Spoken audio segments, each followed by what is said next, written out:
here to talk through some of these latest developments. Mark, notably this development in Belgium, an arrest there.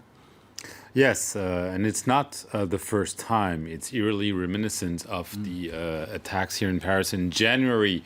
In the aftermath, there was a shootout, actually, in a neighborhood of Brussels, where two people were killed, and there were allegations that they were plotting an attack either against a police station or maybe the Justice Ministry in Brussels. And there have been numerous arrests in recent years. Weapons were seized in those operations by the Belgian police. So it's not a surprise. We know there have been linkages.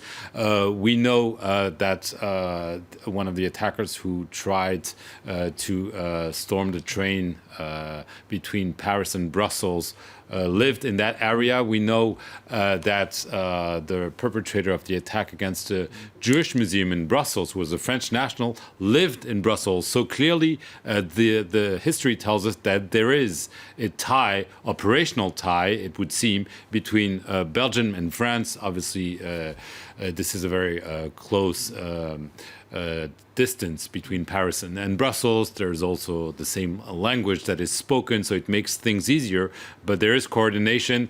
And as a result, we've seen that there is coordination between the French investigators and their Belgian partners. So, as you say, there are links in language, links operationally. Of course, there's no border as well. It's easy to get to and from. It's very simple, isn't it? Absolutely. And this is why, you also hear lots of complaints that there should be more controls at the borders. It's obviously a politically explosive issue that's going to come back to the fore. But yes, once you're inside the EU, you can go through the border, especially if you have an EU passport, which has often been the case with those terrorists, because many of them are French nationals. It was the case back in January, and we'll have to see what the investigation tells us, but it's probably the case this time around. Very strong line of investigation. Mark Perlman, thank you very much indeed.